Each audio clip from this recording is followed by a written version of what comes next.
Bom, minha gente, muito tumulto ontem, uma correria danada em todo o país, só se falava disso por aí, todo mundo comentando nas ruas, nas redes sociais, nas redações. O noticiário enlouqueceu ontem à tarde porque o ministro Marco Aurélio Mello resolveu, na solidão de sua autoridade, né, de sua suprema autoridade, dar uma canetada, revogando as prisões de condenados em segunda instância.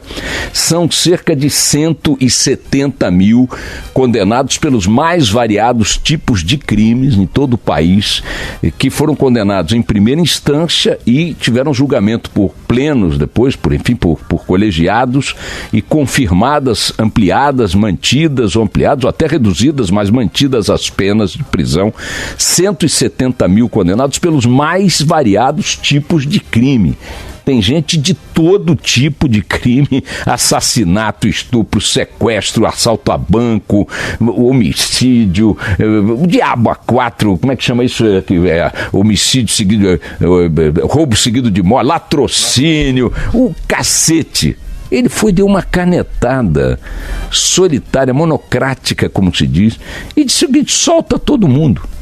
Solta todo mundo, porque eu agora, hoje de manhã, tive a sessão plenária do Supremo ontem de manhã, onde ele poderia ter colocado essa questão, porque ele participou da sessão plenária, sessão que estava discutindo lá se as autoridades têm ou não que ser avisadas antes, pelos organizadores de manifestações, antes de serem feitas as manifestações, elas têm que ser comunicadas às autoridades. Eles estavam discutindo esse assunto ontem na sessão plenária do Supremo. Estavam lá todos os ministros, inclusive Marco Aurélio Mello, que simplesmente não sinalizou que ia fazer nada e tal. Terminada a sessão plenária, que marcou o início do recesso, ou imediatamente antes do relógio determinar o início do recesso, monocraticamente, individualmente, Marco Aurélio Mello dá uma canetada e diz que 170 mil presos no Brasil podem ser soltos mesmo que condenados em segunda instância, porque de acordo com o artigo, não sei o que, bababá.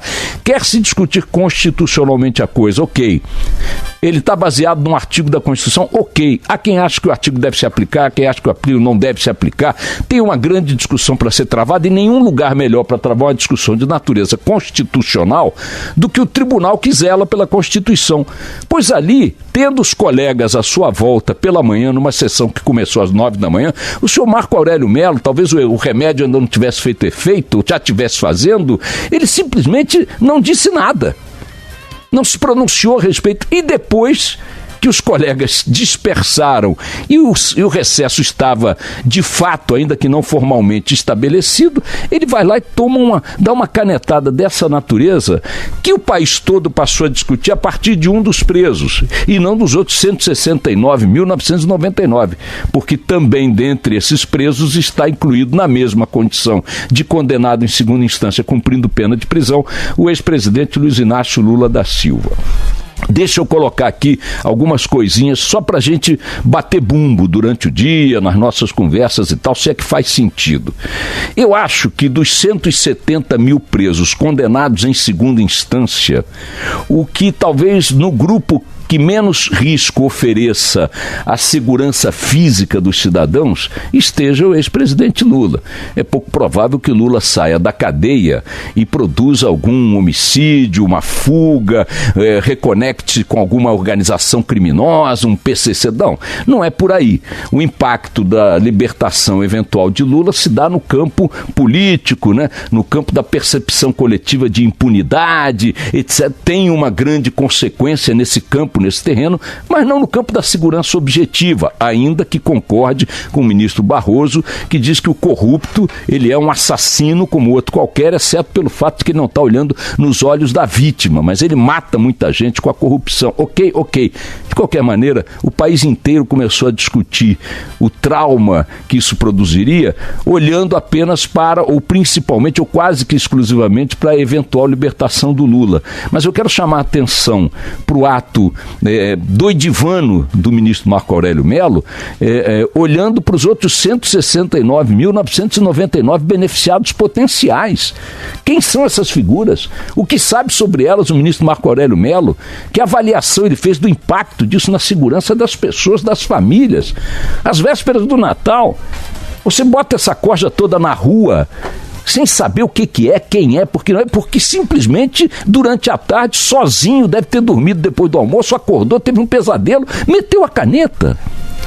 Agora, mais do que discutir se Lula vai ser preso, ou ficar preso, ou vai ser solto, mais do que discutir a quantidade de gente, de criminoso que iria para a rua em função desse ato temerário, irresponsável, alucinado de um ministro do Supremo Tribunal Federal, o que eu quero mostrar é que isso é um padrão de procedimento, de conduta dos homens públicos no Brasil. Vejam que ontem mesmo, no mesmo Supremo Tribunal Federal, o ministro Lewandowski, agindo da mesma maneira, monocraticamente, depois de uma sessão plenária, no dia em que o Supremo entra em recesso, ou seja, sem condições de permitir que as coisas sejam discutidas coletivamente, ele vai dar outra canetada, o Lewandowski, que vive fazendo isso também monocraticamente em várias outras situações, e determina que os reajustes salariais dos servidores públicos têm que ser pagos em 2019, quando havia uma medida em discussão, adiando para 2020, diante da crise fiscal que o Estado brasileiro está atravessando. Isso no dia seguinte do IPEA ter divulgado um estudo mostrando que nos últimos 20 anos, os servidores públicos brasileiros tiveram aumentos salariais 34% acima da inflação, mostrando que o inchaço da máquina pública está consumindo bilhões e bilhões de reais dos cidadãos, dos recursos públicos, sem nenhuma contrapartida aceitável, compatível com o volume de grana que eles consomem. As prefeituras do Brasil nesses 20 anos aumentaram em 170% o número de servidores. No plano federal esse aumento foi de 25%, no plano estadual foi de 28% no número de servidores. E os salários aumentaram 34% acima da inflação. A média salarial no executivo, no legislativo e no judiciário é escandalosamente superior à média salarial do setor privado. O judiciário paga salários médios de R$16 mil, pagava em 2016, hoje é mais. O legislativo paga salários médios de R$13 mil, em 16, paga mais hoje. E o executivo paga salários médios de R$8 mil, coisa que o cidadão brasileiro, na média, não recebe. 2 mil, na média. 2 mil é o salário médio do brasileiro no setor privado. Uhum. E aí o ministro Lewandowski, com o mesmo grau de irresponsabilidade, depois quando encontra gente no avião que diz coisas ao vivo na frente dele sobre o Supremo Tribunal Federal, ficam zangadinhos e chamam a Polícia Federal para prender o cara. Quer dizer, eu não estou preocupado em saber o que o cidadão pensa do Lewandowski, do Marco Aurélio, do próprio Supremo Tribunal Federal e joga na cara deles quando encontra na rua. Estou preocupado em saber o que eles pensam deles mesmos. O que pode pensar o Marco Aurélio dele mesmo quando ele toma uma atitude dessa, que é uma atitude, me desculpem o termo aqui, impróprio para lidar com um magistrado, mas uma coisa meio cafajeste.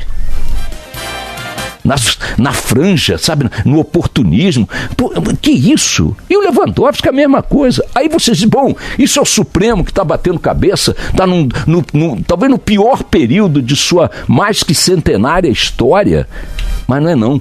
Na Câmara dos Deputados tem uma figura chamada Rodrigo Maia, que é outro Marco Aureliano, Lewandowskiano, que ontem também, exercendo a presidência da República interinamente por um dia, também deu outra canetada e sancionou o aumento de gastos das prefeituras brasileiras ao arrepio do que determina a lei de responsabilidade fiscal. No fim de uma legislatura e fim de um governo. Faltando 6, 7 dias para o novo governo assumir, para o novo Congresso assumir 2 meses para assumir em fevereiro, o cara foi lá, meteu uma canetada sozinho, sancionou um aumento de gastos das prefeituras ao arrepio da lei de responsabilidade fiscal. É um negócio de louco que as instituições estão fazendo. Falei do Supremo, do Judiciário, falei do Legislativo com o Rodrigo Maia, o arroto ambulante, e o Executivo, há poucos dias, o presidente Temer deixou chegar no último dia do prazo preservou um silêncio, sabe, bíblico, para chegar no último dia do prazo e sancionar o aumento, o alto concedido pelos ministros do Supremo, a eles próprios, com impacto monumental nas contas públicas, com efeito cascata criminoso, também às vésperas de um novo governo. O que esses caras estão fazendo como figuras que representam as instituições no Brasil? O que são, no que eles transformaram as instituições brasileiras? Reduzir isso à discussão se Lula vai ficar solto ou preso me parece uma loucura. Por mim, a condenação de Lula é mais do que legítima. Tem outros processos aí que provavelmente vão seguir o mesmo caminho e estou pouco me lixando se ele vai passar 12 ou 120 anos na cadeia.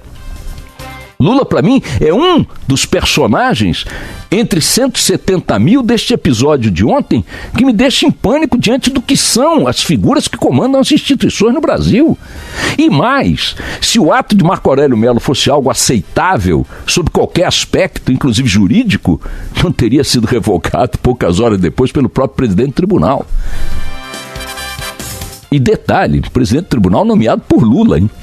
O Toffoli, sobre o qual recai todo o peso de sua biografia, né? O peso ou mérito, como queiram, que foi nomeado por Lula, foi advogado do PT. A coisa é tão estapafúrdia, tão louca, que um ministro do Supremo Tribunal Federal espera a sessão acabar.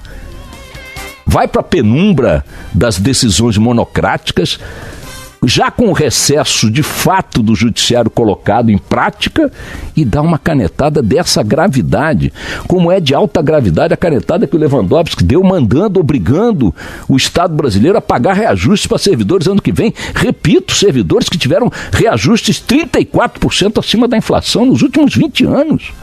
Numa crise fiscal monstruosa de quase 140 bilhões de reais de déficit para o ano que vem, só nas contas federais. Olha no que essa gente... Eles se apropriaram das instituições como se fosse o quintal de suas casas.